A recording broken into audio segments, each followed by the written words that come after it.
Hi, I'm Emily Taylor with Collage Quilter. This is the final video in the Flora Felines Quilt Along.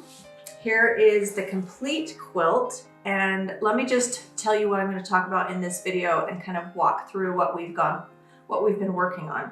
So the first video tutorial that I walked through, I demonstrated how to use the pattern to make one of the cats. In this case, this is Miss Murph, my little black cat. And last week, I talked about how to customize a design, one of our patterns, to make it look more like your cat. So this is Amelia's cat, June. And once you have your pattern or your project to this point, then you need to decide, are you doing the full size quilt, or are you going to just do an individual pattern like I'm doing for June? So if you're doing the full size quilt, please follow the instructions for the piecing. And then I treated my whole quilt top as one quilt top after I had pieced everything together. In fact, this one I sent to my quilter because I was busy at the time, which I often do. I have a great quilter, great long arm quilter, and she's fantastic. So that's an option for quilting. If you have your own quilt machine, you can obviously do that. If you don't have a quilt machine, another really good option is just doing straight line stitching through your quilt. I'm going to demonstrate, I'm going to skip ahead, assuming that I've already pieced my quilt together, and I'm going to demonstrate my method for quilting on little June here. And when I'm finished with this, then I'm going to show you how to turn your small quilt into a little wall hanging. So I have done a facing on the back, and I'll show you how to do that when I'm done quilting June. Before I get started, I want to zoom in here and just show you some things about the thread and needle and whatnot. So come in close and we'll talk.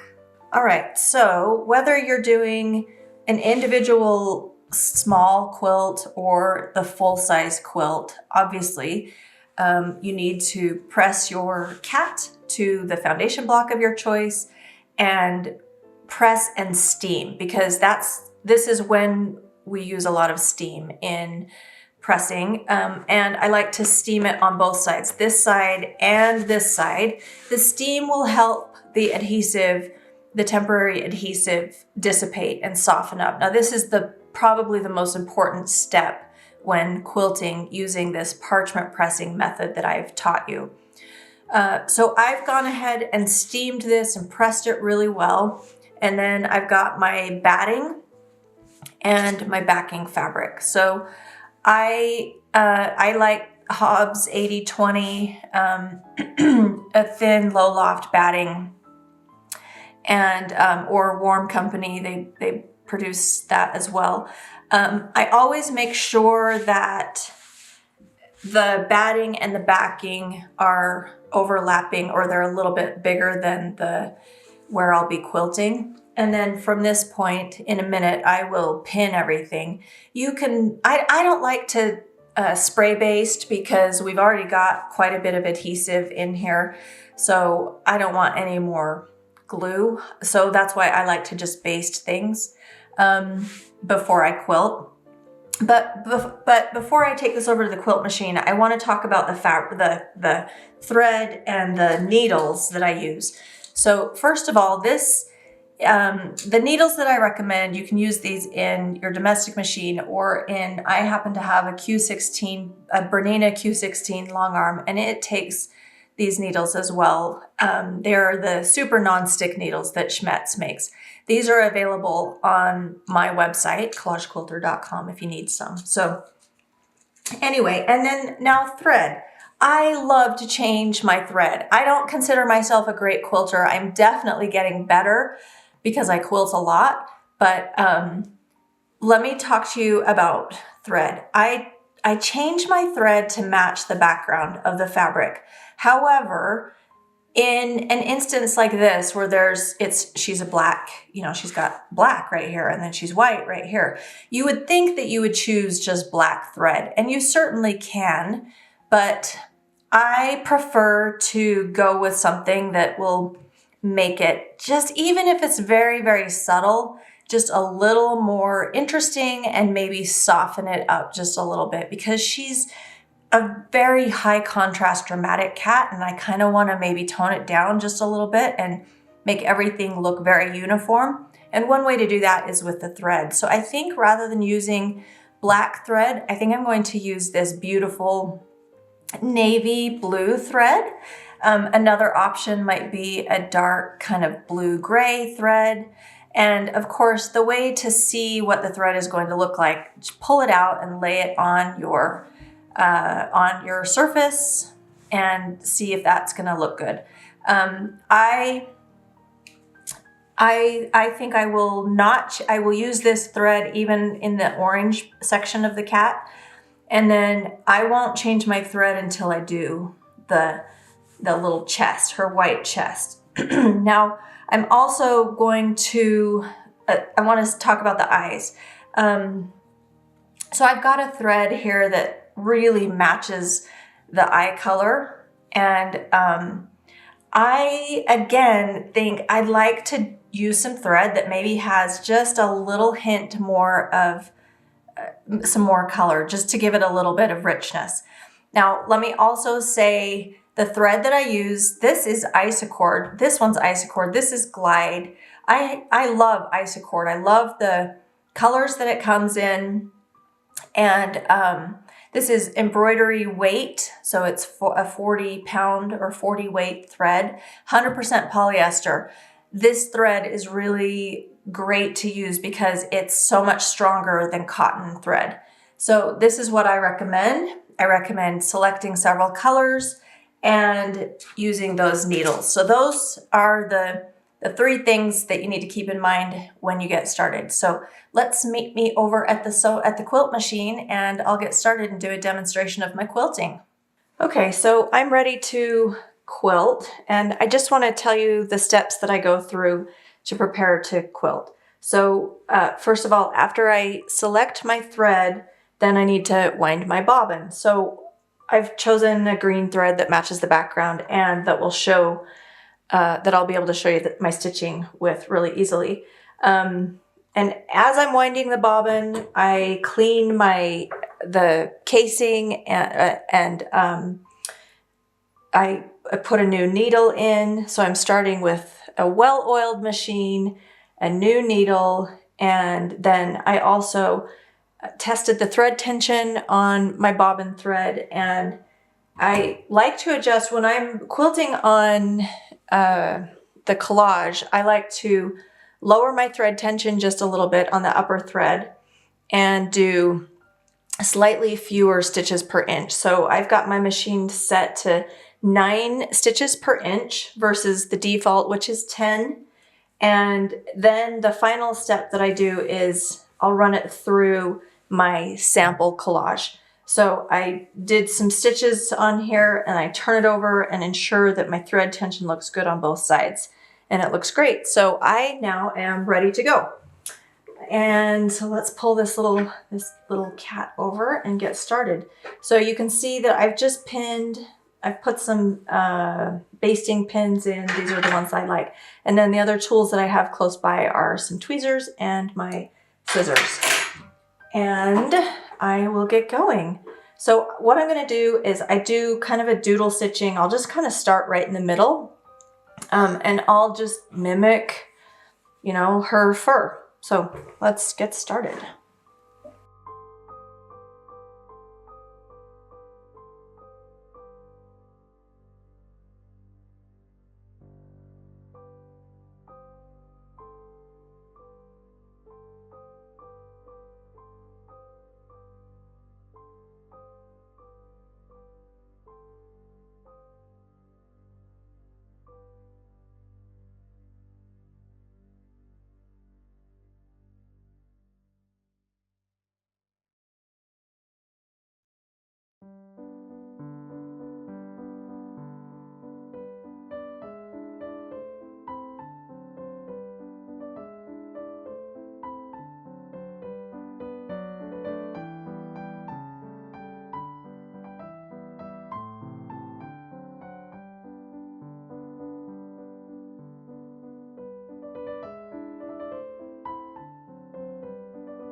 Okay, so I have finished quilting Little Miss June, and I'll have Amelia pan over this so that you can see my quilting, but I think you got a good dose of it while I was doing it.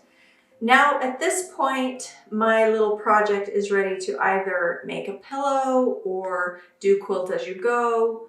But I've chosen, well, Amelia has chosen, because this is going to be for her, to do facing on the back so that I can hang it up really easily. And this is a super fast, easy way to finish off a quilt. Let me show you what it looks like finished. So here is the ginger cat, and here's the back. These create little pockets so that I can put a little poster hanger in there, and then I can hang it up really easily on my wall. I can put a ribbon on the poster hanger or whatever I want to make it look nice. So that's what I'm going to do now. I'm going to trim this up. Oh, let me also say what you need. So I cut these strips. So you need 4 strips that are roughly, for this project, 4.5 inches by about 16 inches, and then folded in half and pressed. And then you need 4 squares, and they can be about 4.5 inches to 5 inches square, folded in half to create triangles. So now I've got all of those pieces ready, and I'm going to trim up Little Miss June and lay it out for you. So this is where you'll realize that it's quite important to pre-wash your fabric, because you don't want your fabric warping at all. And it can do that as you quilt and as you press it and steam it and whatnot. So I'm just going to trim that up and do the next one.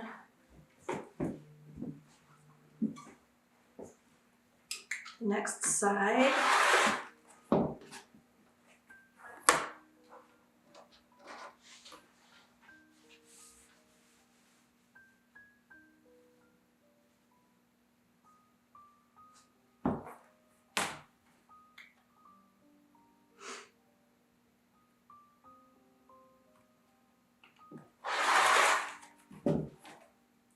Let's trim that a little tighter.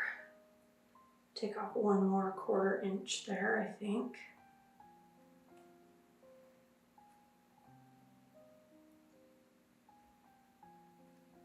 There we go. Because while I've designed these to be square, sometimes they can get warpy. So we always have to square them up.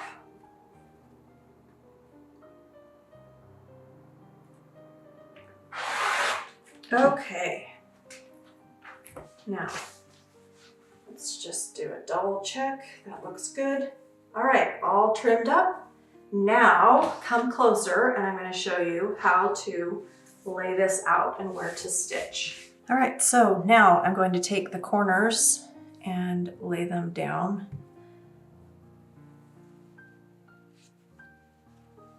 over the top of the front side of my little mini quilt. Then I'll take these pieces and line them up along the edge and just center it somewhere. It doesn't matter if it's super precise.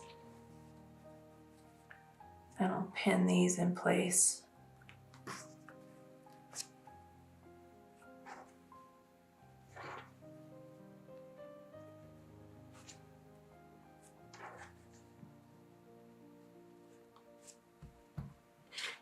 Just do that with each edge. Kind of center it, just eyeball it, that's fine.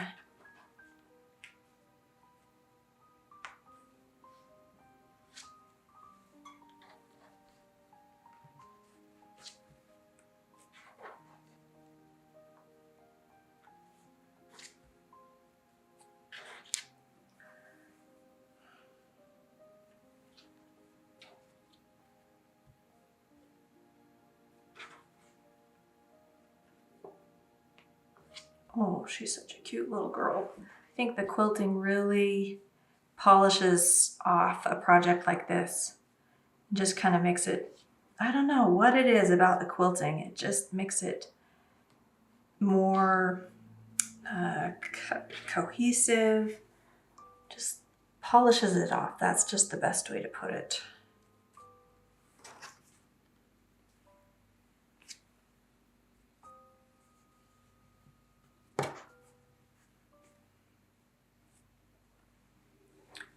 Okay, now I'm going to take this over to my sewing machine and I'm going to just stitch right along this edge.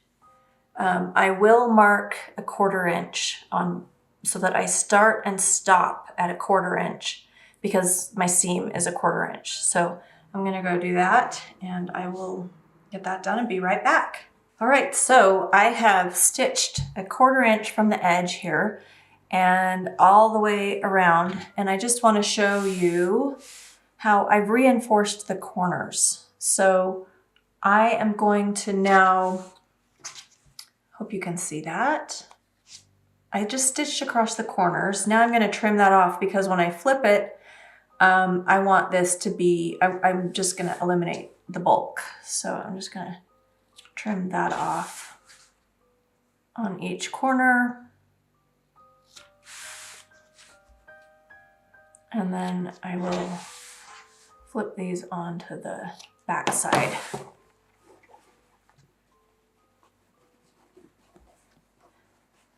And it will be a good idea to take this over to the iron or to use a little tool to press out this corner. Be careful not to, using a sharp tool like this, be careful not to poke a hole through, which I've done on many occasions.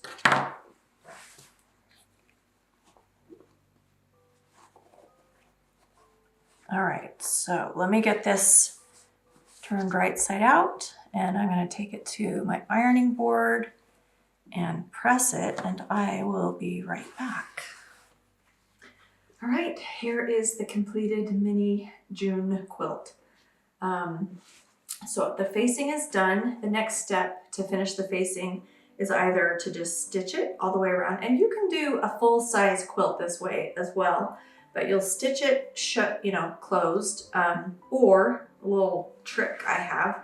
I like to just put some steam a seam, a little strip of it right there around it, and then that keeps it shut too, keeps it all nice and tidy.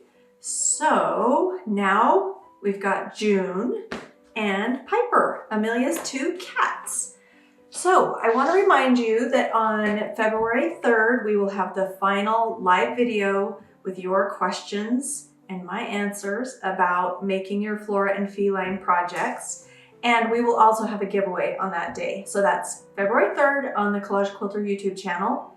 So I hope you'll join us, and please to enter that, if you're not already, join the Collage Quilter Academy Facebook group and post pictures of your progress and your kitty cats, and that will get you entered into the drawing that will be announced live on February 3rd. So we will see you then. Thank you so much for joining me.